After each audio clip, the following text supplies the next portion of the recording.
This story follows a man who loses everything. Not enemies or jealous rivals, but to the very empire he serves. The kingdom he trains every day to protect doesn't just turn its back on him. It betrays him, shattering his ability to trust anyone ever again. Framed for a crime he never commits, he receives a punishment worse than death. Forced to fight as a hero, he resurrects each time he falls, losing pieces of sanity with every return. This is his story. The anime opens with an ancient book. Its pages slowly turned by unseen hands. On the very first page, a grim declaration was inscribed. The hero penalty was described as the most severe criminal punishment imaginable. Heroes, it explained, were forced to stand eternally on the front lines against demons, denied even the mercy of death. Their sentence was not measured in years, but in eternity. The story then reportedly cut to a young boy sprinting for his life, fleeing from a horde of demons while struggling to carry a package nearly twice his size. Whatever the package contained was clearly important to the plot, because despite his small stature and rapidly declining odds of survival, the boy refused to abandon it. He ran with the kind of determination that only anime logic could justify, prioritizing the mystery box over his own continued existence. Elsewhere, a group of knights was shown battling the same demonic forces. Observers could tell immediately that this was not their best day. Even so, the knights fought on with grim resolve, fully aware that surrender would simply result in their heads becoming demon snacks. The demons, after all, made it painfully clear that they were not in the business of taking prisoners. Meanwhile, the boy's escape came to an abrupt end when he ran himself into a corner. With death all but guaranteed, he made one final, desperate move and called out to his friend, Xylo, hoping for a miracle. In classic anime fashion, that miracle arrived instantly.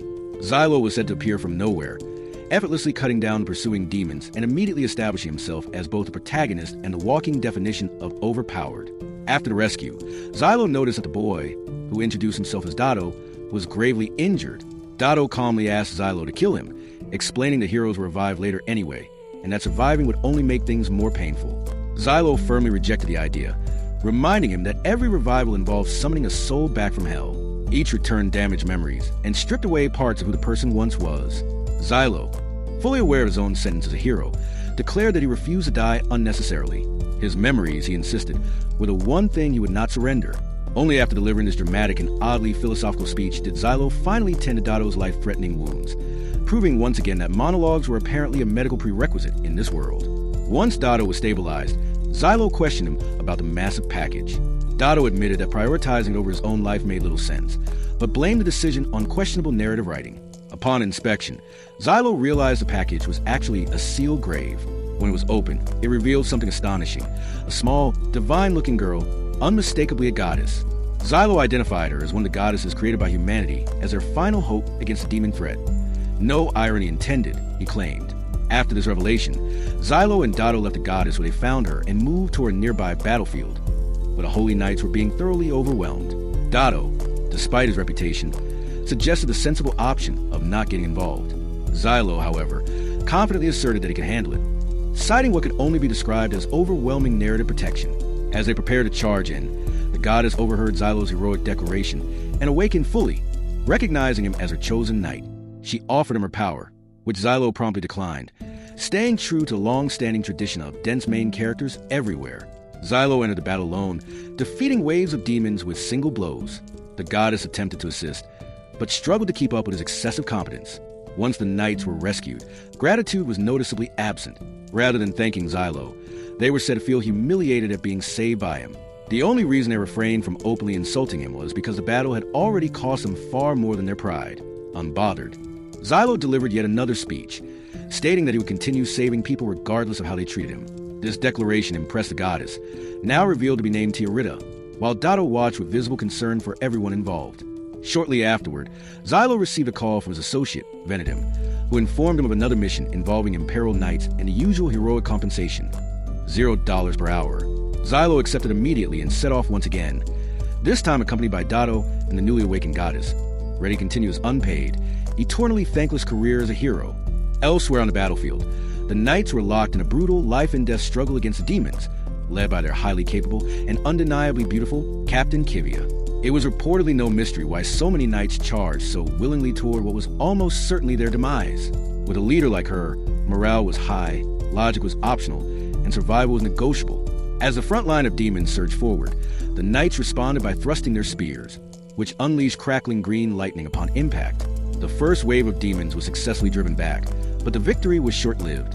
A new class of enemies soon emerged: trolls. These creatures were twice the size of ordinary demons and, unfortunately for everyone involved, significantly uglier. Captain Kivia promptly ordered the deployment of heavier weapons, known as Thunder Ballistae. A massive surge of lightning slammed into the trolls, giving them the kind of headache usually reserved for wisdom tooth extractions without anesthesia. From a distance, Xylo had arrived at the battlefield and observed the chaos quietly. After assessing the situation, he concluded that although Captain Kivia had impressive firepower, she did not have nearly enough ammunition to eliminate the entire demon force. Deciding that intervention was necessary, he prepared to assist. Dado, however, reached a different conclusion. He vanished entirely, leaving behind a note explaining that he had gone to loot fallen knights. Choosing to ignore his companion's priorities, Xylo charged toward the battlefield with Tiarita, hoping he was not already too late. He initially left her behind, but she eventually caught up amid the fighting. After battling his way through the chaos, Xylo finally reached Captain Kivia. She showed little interest in his combat abilities, as her attention was focused entirely on Tiarita. Seeing the goddess on the battlefield shocked Kivia, since she had personally dispatched her earlier and expected her to have reached her destination safely. Xylo informed Tiarita that she was now free to form a pact with any knight she wished attached to the wrong noun, will phrase cleanly, and declared that he was no longer her knight. He assured Kivia that no pact had ever been formed between himself and the goddess. Tiarita strongly objected, but Xylo bluntly replied that this was how things would be, citing his general dislike of goddesses as sufficient explanation. Their conversation was abruptly interrupted when the demon lord finally entered the battle. Compared to the other demons, it was less an enemy and more of a walking natural disaster. The army instinctively launched a massive ballistic attack, a decision that quickly proved unwise when the demon lord reflected it back, wiping out a significant portion of the forces. Captain Kivia proposed using an even stronger weapon, but Xylo warned that if such an attack were deflected, it would obliterate the entire region. He urged her to order a retreat, so the remaining soldiers could survive. Unfortunately, while Captain Kivia was exceptionally skilled and charismatic, strategic restraint was not her strength. Fully committed to the idea of an honorable death, she refused to withdraw. Left with no alternative, Xylo continued fighting alongside the knights. Before long, the battle turned decisively in favor of the demons. Gravely wounded, Xylo collapsed in front of Tiarita. She pleaded with him, insisting that the only way to win was for him to form a pact with her. Xylo stubbornly refused, repeating that he would never form another pact with a goddess. Desperate, he called out to Captain Kivia, urging her to make the pact instead. However, amid the chaos, she was nowhere to be found. With no other option and countless lives at stake, Xylo finally agreed to form a pact with Tiarita. The pact granted him unimaginable power. He gained the ability to summon swords from another dimension, weapons capable of shattering multiple demons at once. Even so, the demon lord proved to be an overwhelming opponent. Despite his newfound strength, Xylo was eventually struck down again as Tiarita desperately tried to rouse him. At that moment, Dado reappeared on the battlefield, having stolen a scorched earth seal from the knights during his looting expedition. Though furious, Xylo quickly realized the potential of the artifact. Using the seal, he waited for the perfect opening and hurled it at the demon lord. The seal activated instantly, obliterating the enemy in a spectacular explosion and securing victory. With the battle won, Tiarita demanded a congratulatory pat on the head. Xylo hesitated but reluctantly complied. Just as he did, Captain Kivia arrived and accused him of stealing the scorched earth seal, defeating the demon lord without authorization, and, most damning of all, killing a goddess. It was then revealed that Xylo had become a hero in the first place because he had previously killed a goddess. The scene shifted to his past trial. Xylo was shown pleading his innocence, explaining that he had killed the goddess he was bound only because she had grown too weak and was being consumed by demons. Allowing her to fall, he argued, would have handed divine power directly to the enemy. The court refused to listen. His explanation was dismissed, and he was sentenced to a lifetime of service as a hero. In that moment, Xylo realized the truth. The entire situation had been a carefully constructed setup from the very beginning. The episode opens with Xylo pinned to the ground by two soldiers, as his fate is announced with all the ceremony of a poorly run execution. The trial that led him there had been blatantly unfair. He had been framed for a crime he never committed, and in that moment, the truth finally settles in. Sinerva's death at his hands had never been an accident or a tragedy. It had been set up from the very beginning. Xylo had simply been the most convenient scapegoat. Still, the higher authorities had decided that killing him outright would be wasteful. His abilities were far too valuable in the ongoing war against the demon blight. And so, instead of mercy, he is given something far worse. Xylo is sentenced to become a hero, eternally bound to crown, resurrected every time he dies, and forced to fight until the end of time. In short, He receives a punishment so severe that death would have felt like a generous compromise. Then, abruptly, he wakes up. It turns out to be a dream, an ugly one dredged up from a past he desperately wishes had never existed. As he regains his bearings, he finds Tiarita standing before him, the goddess with whom he had formed a pact in a moment of pure battlefield desperation. She greets him with all the grandeur expected of a divine, being who knows she looks impressive doing it. She informs him that a man named Venedim had requested that she wake him. Naturally, she expects praise for this monumental achievement. After all, gods do their jobs and then wait patiently to be applauded for it. Xylo, unfortunately for her, is not in an applauding mood. His personality is far too gloomy to thank someone for something as minor as waking him up, and he barely managed any gratitude even after surviving the chaos of their last battle. Internally, he reasons that a goddess has no business forming a pact with an outcast like him. The agreement may have been sealed, but it could just as easily be undone if both parties consented. He reminds Tiarita that she already has his permission to sever the bond. Tiarita, ever the optimist, refuses outright. She is fully aware of Xylo's past, especially the rather inconvenient detail that he is infamous for killing a goddess not unlike herself. Xylo points this out helpfully and suggests that she would be far safer choosing literally anyone else. Tiarita disagrees. She claims she can see through the emotional armor Xylo uses to keep others at a distance. According to her, there must have been a reason behind his actions. He does not strike her as someone capable of such a heinous act without cause. Alternatively, and she seems rather fond of this theory, he may have been framed for that crime as well. Before the conversation can continue, Venedim's voice suddenly blasts straight into Xylo's ear through a wireless connection. Xylo is not fully awake yet, and the sheer volume jolts him into consciousness with all the subtlety of a thunderclap. He immediately tells Venedim to stop shouting. Venedim cheerfully ignores complaint and announces that a new mission awaits. Xylo is instructed to rendezvous with him, along with the goddess, as soon as possible. The connection cuts off shortly after, leaving behind an impressive ringing in Xylo's ears. Moments later, loud chaos erupts outside their tent. Tiarita peers out to see massive insects being violently slayed in rapid succession. Xylo, entirely unfazed, explains that it is nothing to worry about. It is merely a few of his fellow heroes clearing out monsters before coming to say hello. Apparently, this is considered polite. After meeting up with the rest of the hero group, they set off toward their next mission. Meanwhile, elsewhere, Kivia receives her own orders from her superiors. She is tasked with cleansing a tunnel system overrun by demon blight creatures, known ominously as the Zuengan tunnels. The hero group is assigned as backup, should additional force be required. Her superior emphasizes the strategic importance of the mission. Since the start of the Great War, humanity has steadily lost territory to the demon blight. Reclaiming this location would not only halt the enemy's advance, but also recover land long thought lost. Back with the heroes, Xylo introduces Tiarita to his new allies.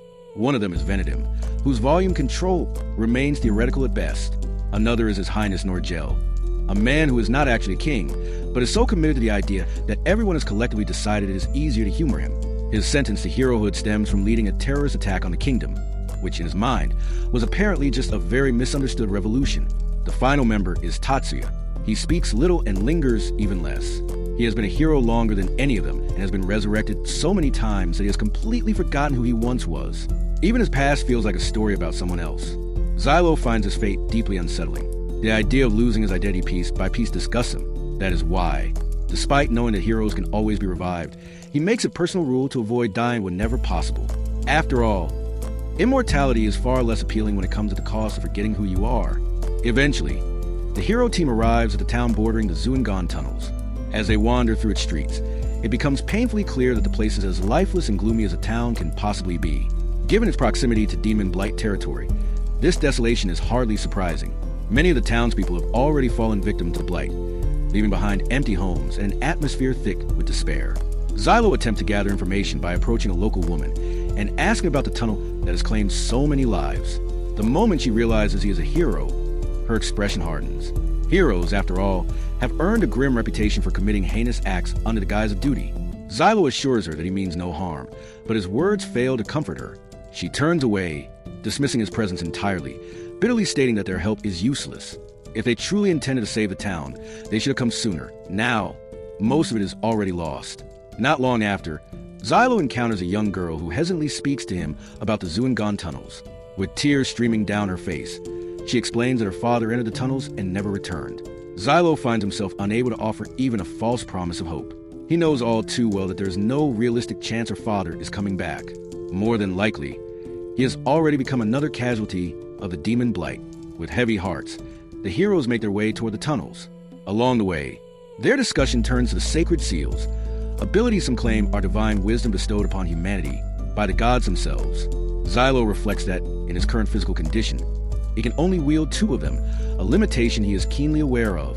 Upon reaching the tunnel entrance, Venadim promptly excuses himself from active combat, retreating with the enthusiasm of someone who firmly believes survival is the noblest contribution he can make. The remaining heroes press forward, only to find themselves digging through what appears to be a dead end in order to reach the demon blight monsters lurking deeper within. Before long, Kivia arrives at the tunnel and confronts Xylo. She accuses his ally, Dado, of stealing the package that once carried to Eurita. Xylo responds calmly, pointing out that she would never believe his innocence in the matter if he had presented the truth so plainly. He then addresses what he considers the real issue. Something about this mission does not sit right with him. The tunnel had been ignored for a long time, deemed too dangerous or too unimportant to reclaim. Yet suddenly, it has become a top priority for the higher authorities, important enough to deploy knights, heroes, and even a goddess.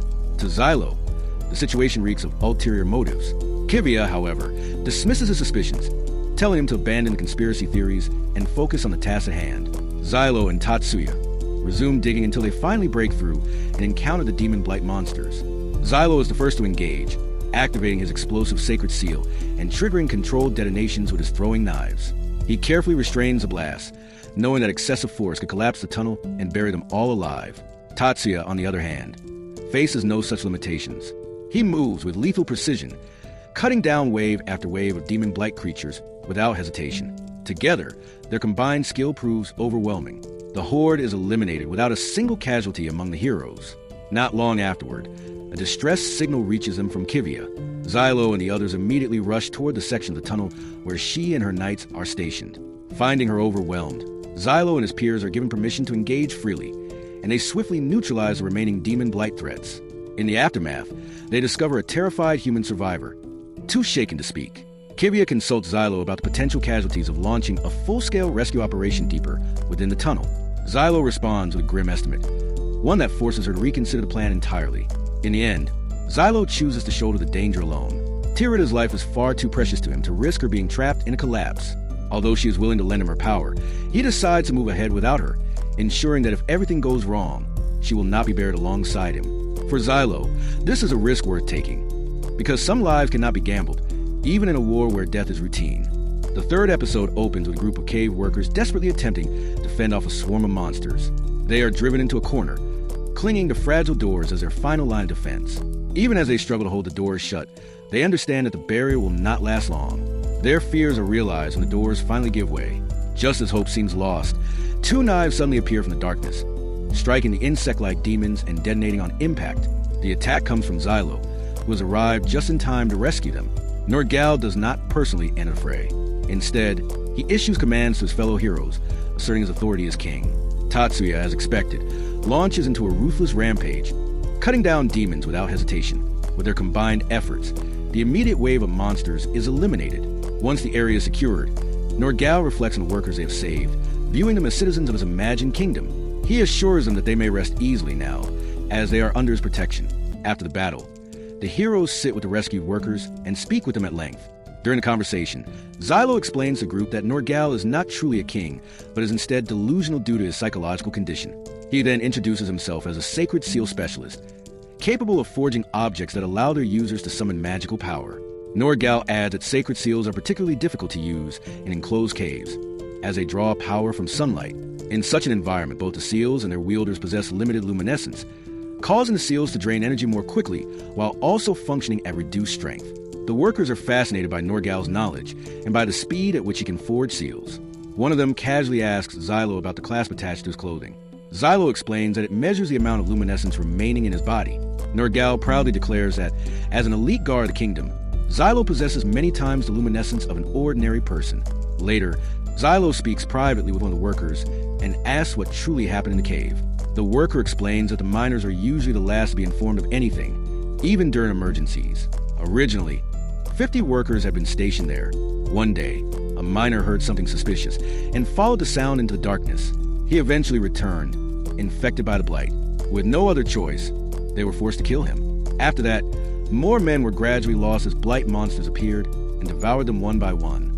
After hearing the grim account, Xylo announces that it is time to retreat, stating that they have rested long enough. Still clinging to his fantasy, Nergal declares that everyone will return safely to the kingdom without casualties. He promises that once they arrive, he will grant Xylo a higher rank worthy of his service.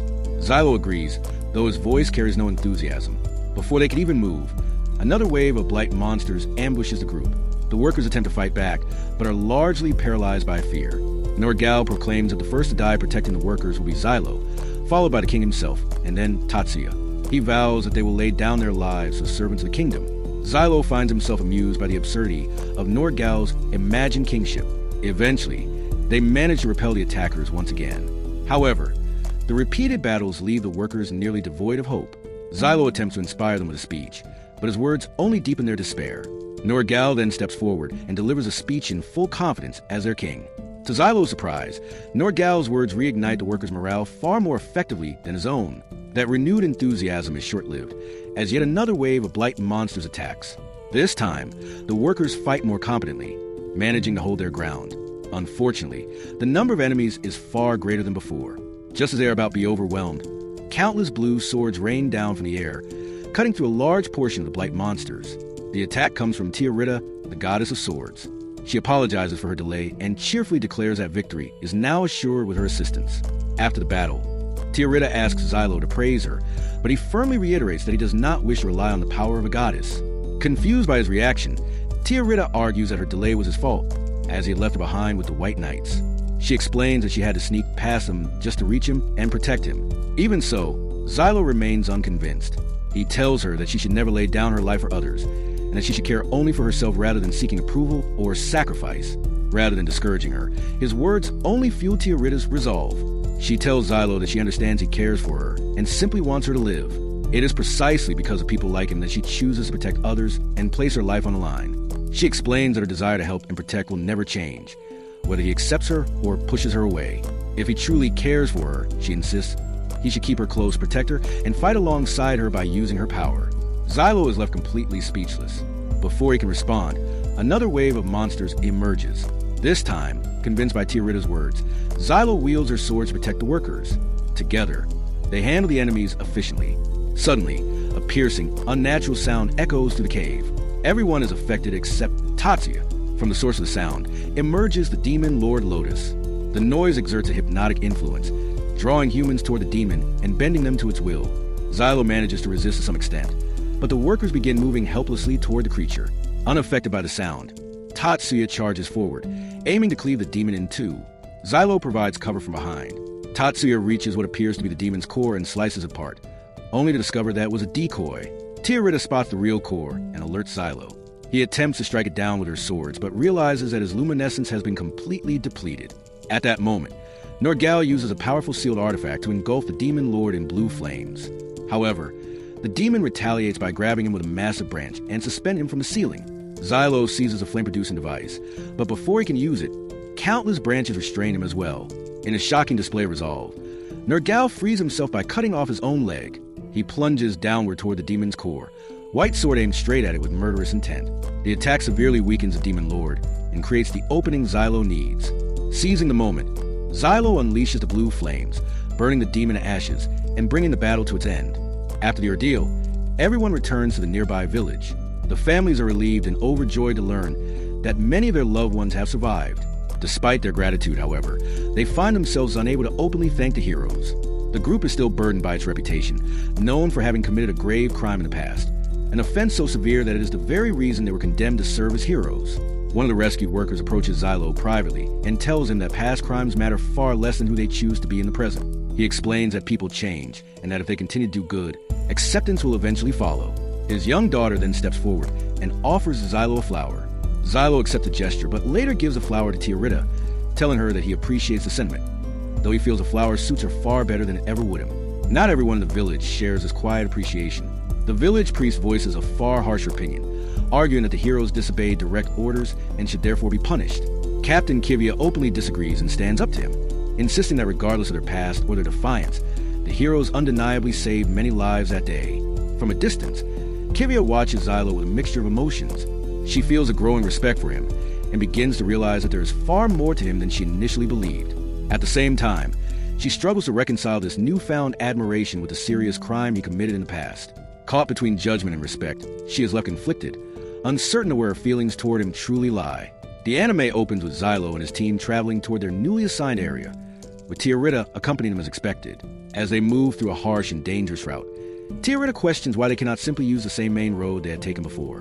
Xylo casually dismisses her concern, explaining that their destination requires them to pass through such treacherous terrain.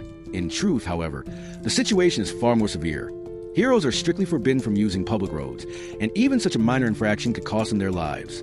After a long and exhausting journey, the group finally nears their destination. Venetime, completely worn out, struggles to catch his breath and pleads for a short break before entering the town. Xylo refuses without hesitation, insisting that stopping now would be pointless since they are already so close. Their destination soon comes into view. The Murid Fortress, a stronghold protecting the second capital and one of the most formidable defenses against the demon blight. The fortress's natural defenses, towering cliffs and surrounding rivers, make it exceptionally difficult to breach, reinforcing its reputation as an impregnable bastion. Despite its military importance, the fortress is alive with celebration. A festival is underway, filling the area with lively stalls, cheerful vendors, and an array of enticing attractions that could tempt anyone to relax and enjoy themselves. However, the heroes are forbidden from wandering freely. Their duty is clear. They are there to defend the fortress against any potential attack. Elsewhere within the fortress, Dada keeps Venetime company while indulging shamelessly in alcohol. Venetime watches him with a mix of disbelief and admiration, remarking that Dada had only just come out of repairs and had immediately returned to his drinking habits. Unbothered, Dada tells him to relax, pointing out how rare it is for them to be stationed near a festival, an opportunity that makes sneaking drinks far too tempting to resist. He jokingly adds that the only thing missing is a few girls to make the occasion complete. Venetime quickly shuts that idea down, reminding him that such pleasures are impossible for those sentenced to live as heroes. Dada can only agree, acknowledging the grim limitations imposed on their existence. Meanwhile, Xylo finds himself confined in a prison rather than assigned to active duty. King Norgal approaches him with a command to purchase wine, only for Xylo to bluntly respond that his kingdom lacks the funds to afford such a luxury. The answer infuriates the delusional king, who storms off in anger. Left alone, Xylo attempts to spend his time reading, hoping for a moment of peace. That peace does not last. Soon after Norgal's departure, Tiarita herself appears, determined to claim Xylo's attention. She first demands that he play chess with her, and when that fails, she insists on knowing what book he is reading. Upon learning that it is a collection of poetry, Tiarita grows visibly flustered and asks him to read a few verses aloud. Xylo flatly refuses. Undeterred, she steps into his personal space, attempting to read the book alongside him, left with no real escape. Xylo reluctantly and uncomfortably allows it, marking yet another intrusion into quiet he so desperately sought. Not long afterward, Kivia appears at the prison to visit Xylo. He finds it difficult to believe that the captain herself would personally come to inform him about his next mission and the punishment for his insubordination during the previous operation. Sensing his assumption, Captain Kivia immediately clarifies that although both his punishment and his next assignment have already been decided, that is not the reason for her visit. She explains that she wishes to speak with him about more personal matter and, for that purpose, intends to escort him out of prison so they can talk in private. Tiarita, overhearing this, excitedly announces that she will be joining them as well, cheerfully declaring that it sounds like it will be fun. As a result, Xylo is granted the ironic privilege of walking through the festival he was never meant to enjoy. Tiarita is visibly thrilled, bombarding him with questions about everything she sees, from colorful merchandise to unfamiliar foods, hardly missing a single detail. Eventually, her attention is captured by an especially tempting dessert, which she eagerly insists on buying. Xylo hands her some money, telling her to get one for herself and another for him. Once Tiarita hurries off, Kivia leads Xylo to a more secluded area so they can speak without interruption. Kivia begins by telling him that his actions have given her reason to reevaluate her opinion of him. She acknowledges that although Xylo is technically a criminal, he possesses a strong sense of honor. She notes that he has saved her soldiers on multiple occasions and even risked his life to rescue civilians trapped in the mines while the demon blight actively hunted them. Hearing this, Xylo allows himself a faint smile, realizing that his sacrifices had not been meaningless. Still, the expression fades quickly. He takes no particular pride in the recognition. The conversation then shifts to Tiarita. Kivia explains that the military discovered the goddess in the northern mountains. Under normal circumstances, a knight would form a pact with goddess to wield her power in battle. However, internal corruption within the military has changed that approach. Since Xylo is known as a goddess killer, one of the very reasons he was branded a criminal, the higher command devised a different plan. Rather than sending Tiarita to the front lines, they intend to study her, given that resurrection is possible in this world. The military believes that by subjecting her to a series of cruel experiments, they could eventually learn how to create goddesses of their own. This revelation infuriates Xylo. He has always known the upper ranks to be corrupt and self-serving, but this plan strikes him as a new and unforgivable blow. Kivia adds that it is likely Xylo's unauthorized pact with Tiarita that has kept the unsuspecting goddess alive thus far. Because Tiarita has already defeated 2 demon lords in such a short time, the military has been forced to reassess her value. Kivia admits that this shift in perspective would never have happened had Xylo followed protocol and refrained from forming the pact. Initially, the military had dismissed Tiarita as insignificant, believing that a goddess of swords could not compare to those who wield poison or lightning. Now, however, their opinion is slowly changing, and today's mission will be decisive. If Tiarita performs well, her safety may finally be secured. Kivia then goes on to explain how goddesses come into existence. They are born in response to the demon blight, and must be discovered by humans. Once their role in eliminating the blight is fulfilled, they return to their coffins and fall back into slumber. She recounts that the first goddess appeared during the War of Subjugation in the Great Civilized Era, and that goddesses have continued to emerge as humanity's situation has grown increasingly dire. Xylo simply replies that he is already familiar with this history. As Tiarita begins to return with her purchase, Kivia brings the discussion to a close.